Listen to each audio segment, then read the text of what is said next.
Hello and welcome to another episode. I am Brian, the Unskilled Commander, and we've got another 4 brand new deck matchup for you gameplay wise, and the fun part of this is it's all Spider-Man. I do realize that this video is going to come out long after the Spider-Man set has released. That's just the way, because I film in advance and I record a bunch of stuff and then I schedule it out. I think you're still going to like it.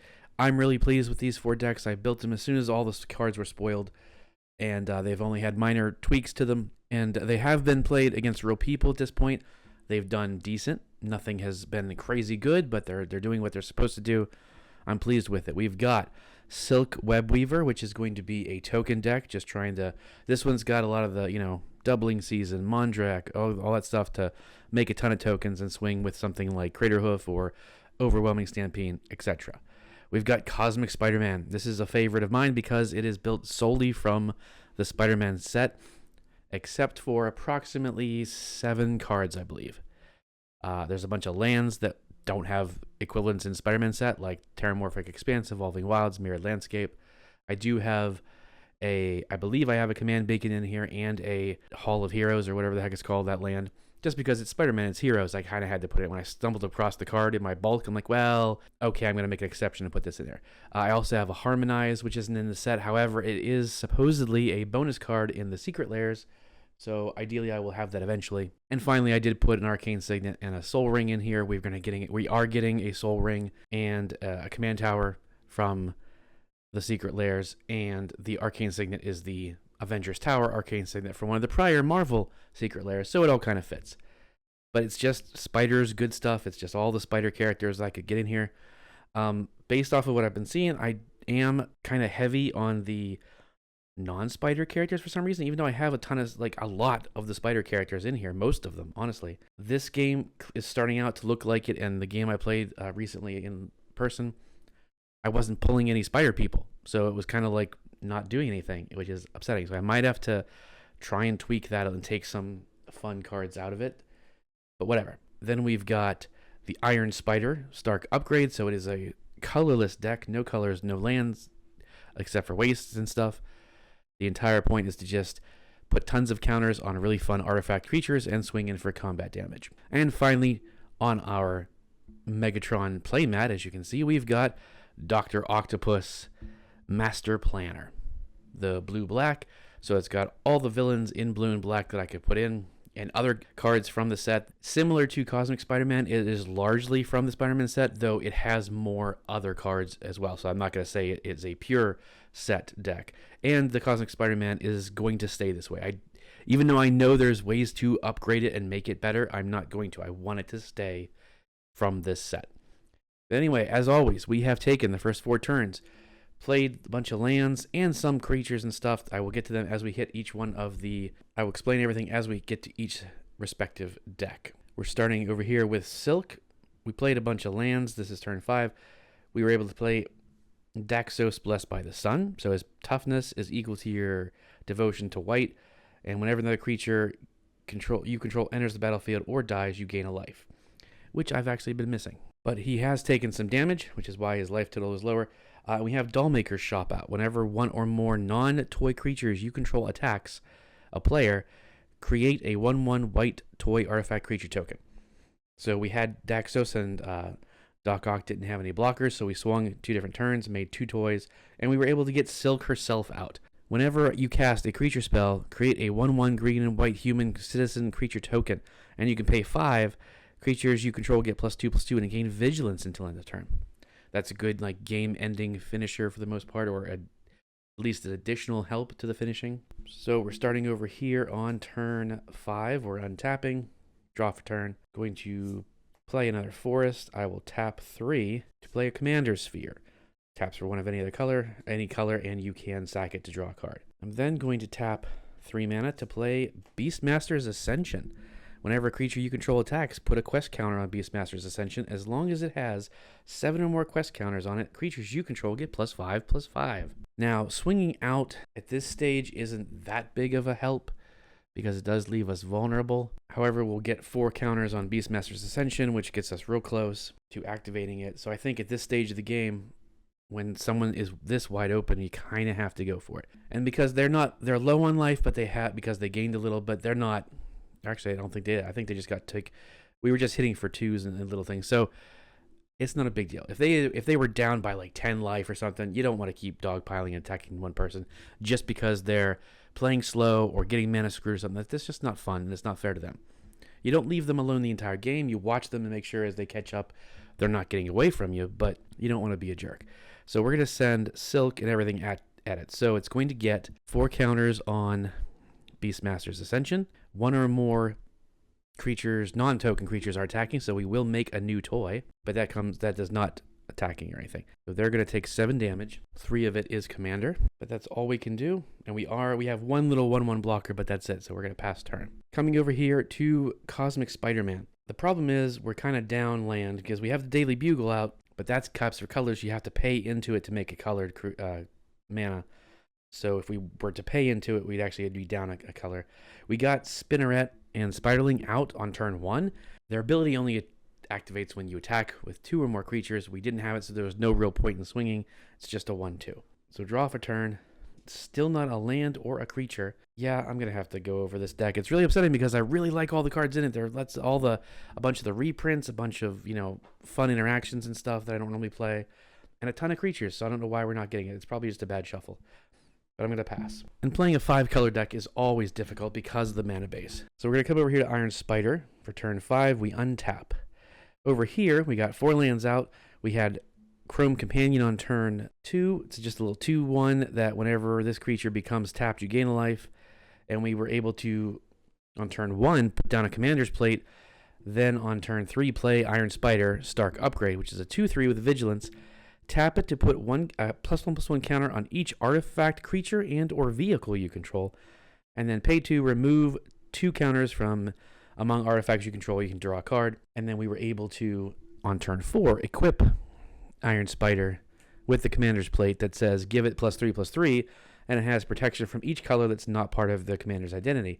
Well, since it's colorless, that means it has protection from all 5 colors, which is huge for this deck. I swung for combat damage and activated his ability, putting a counter on himself and Chrome Companion. Because it was protection, I could swing over here to Silk because they were doing the most. They had the most creatures, and they were attacking and getting a lot of value out of hitting Doc Ock. So we're going to draw a card for turn. Going to play another Waste. I will then tap 3 for Tezzeret, Cruel Captain. So Planeswalker. It comes in with 4 loyalty. It says when an artifact you control enters, put a loyalty counter on Tezzeret. You can 0 it to untap target artifact or creature. If it's an artifact creature, put a counter on it. -3, search your library for an artifact card with mana value 1 or less. Reveal it, put it in your hand, then shuffle. And -7, you get an emblem at the beginning of combat on your turn. Put 3 +1/+1 counters on target artifact you control.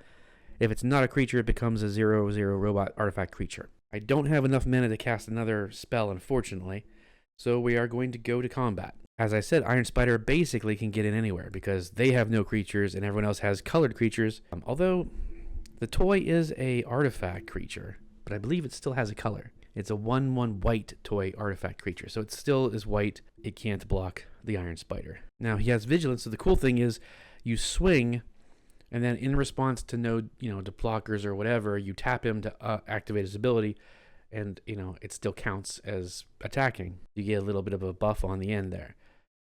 You are still doing the most, really, plus that both of those enchantments are very dangerous, especially if they activate the second half of it, which they might be getting close, not completely close to, but soon. So Iron Spider is going to swing at you for 6 damage.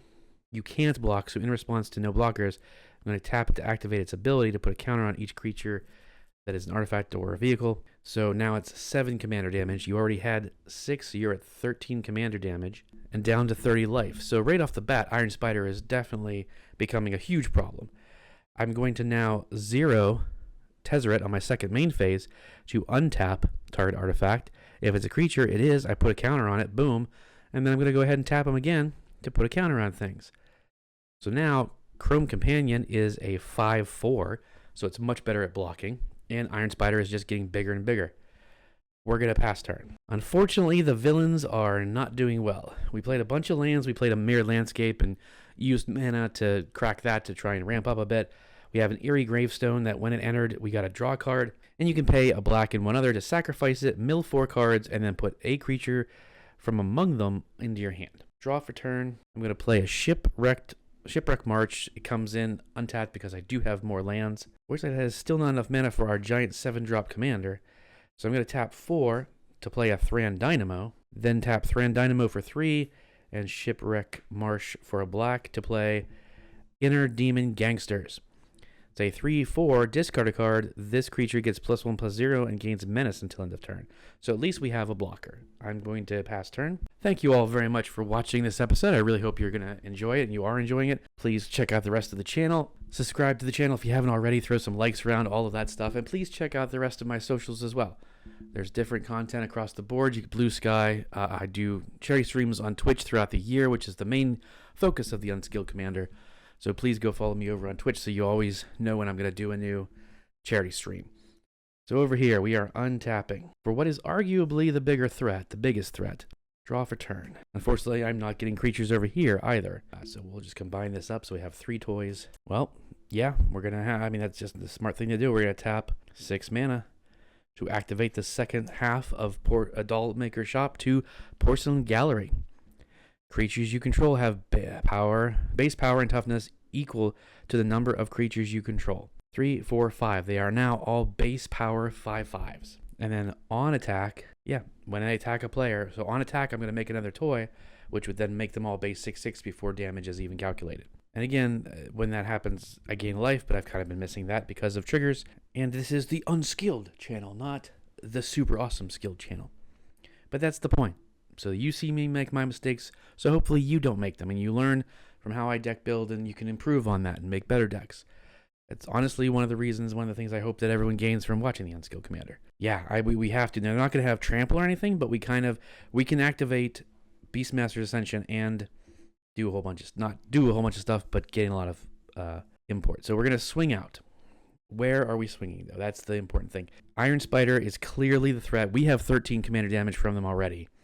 We can't let them swing back. Another time, because they are at 4, 7, 8, 9, they will have lethal on us. But let's stop and do the math for a second, right? We've got 3, 4, 5 creatures, which is going to put 5 counters on top of this, going to 9 counters. As long as you have 7 or more creatures you control get +5/+5. Period. Not till end of turn, they just have it. And when we go to combat with them, we make another toy. So that means there actually is going to be 6 creatures. So they are all base 6/6 +5. So they are all 11/11s. So you have 55 damage coming at you. You have 1 blocker to stop 11 of that. That's going to be 41 damage. No, 44 damage, sorry. There's nothing you can do about it. It feels bad from a Iron Spider perspective, but it feels pretty impressive from a Silk perspective because no one else can crack back and do any serious damage to us until our next turn. We can take 2 tiny hits, and then we can probably just take out another player, and it's almost game over. So let's go for it, right? You're gonna block. Like I said, you only have a 5/4. It's not even gonna take out what you're blocking. Well, it might actually, because Daxos toughness is equal to your devotion to white.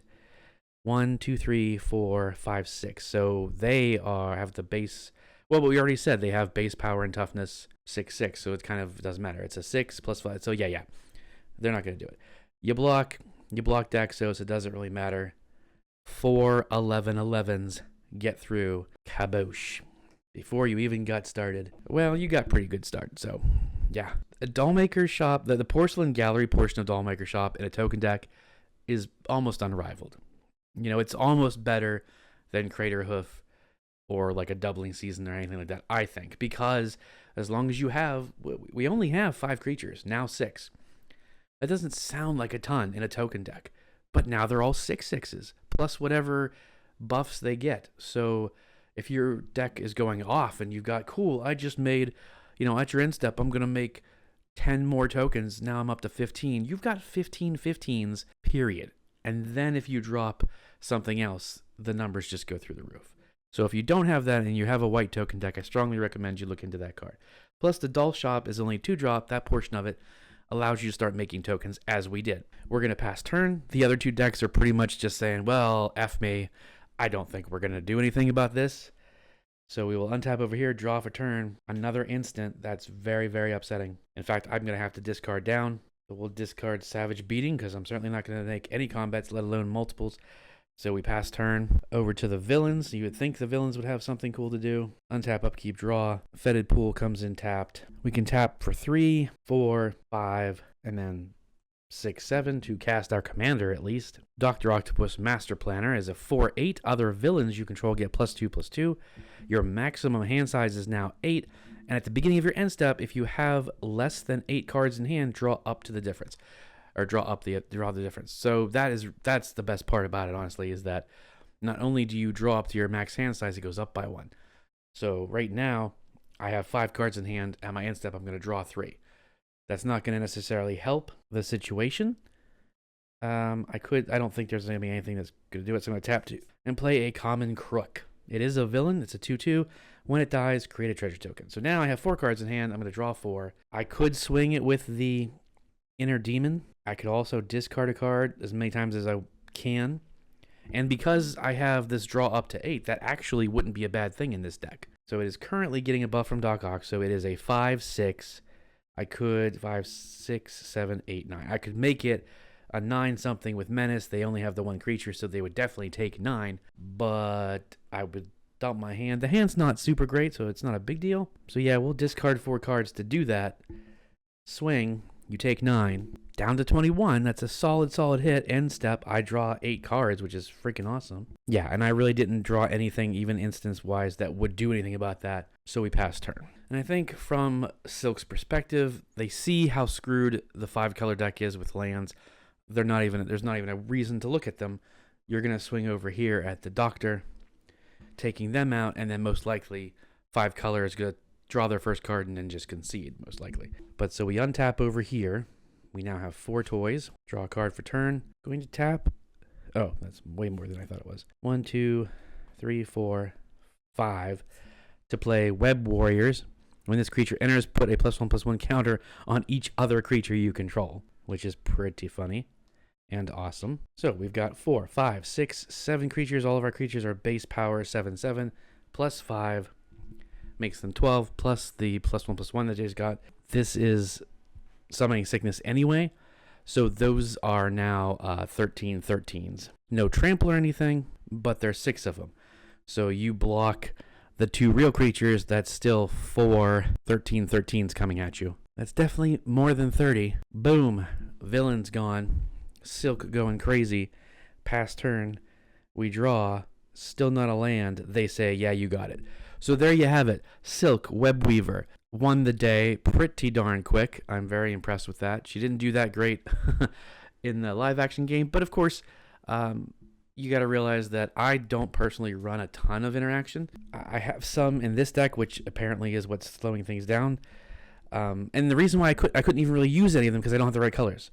I need multiple whites, multiple greens to do like a harmonized. I don't have 2 greens. I have an Arachnogenesis. I don't have a green. Like I guess I could have tapped into Daily Bugle to make a green, and then that would be 3, but they didn't tap in. They didn't attack me.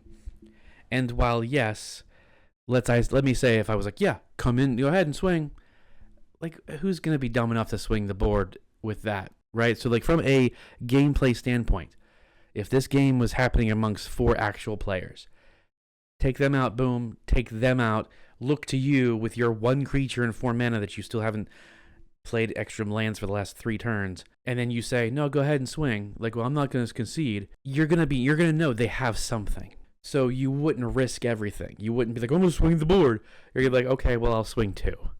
I'm going to swing 2 13/13s at you for 26 damage, and then they would waste the Arachnogenesis to make 2 little spiders. It's just, it's not a great idea. Arachnogenesis is a fantastic thing to use against a token deck when they're swinging a lot more, but you have to, in this situation, you'd have to bait them into attacking, and most people would be smart enough to see that. But anyway, the decks, Iron Spider, Silk performed pretty well. I think you saw how quickly Iron Spider can be a very strong, and it really isn't meant to be a commander damage deck. Again, it needs to have more creatures out because I want to just actually tap him and not swing with him. so that all of my creatures get the buffs. It's just this game went pretty quick. Silk popped off. Again, Cosmic Spider-Man, Captain Universe, as he's supposed to be called. It's going to have to be tweaked a little bit. Again, I'm keeping it within the cards from the set, but I may have to take out a few instants and sorceries and try and put a few more creatures in so that there's actual... It's crazy, because, I mean, it's pretty much every single spider creature in the set. Hero. I don't have any villains in there, but... and I have Mary Jane because she's a card draw engine, and that's it. Like, we'll see. Whatever. Hope you had fun. Hope you saw some awesome cards. I hope you liked the Spider-Man set. Let me know. I know it's months later, but, let me know what you thought of the set. Do you still like it? Do you use any of the cards in other decks? Did you make any Spider-Man decks? Let me know, and I will talk to you next time.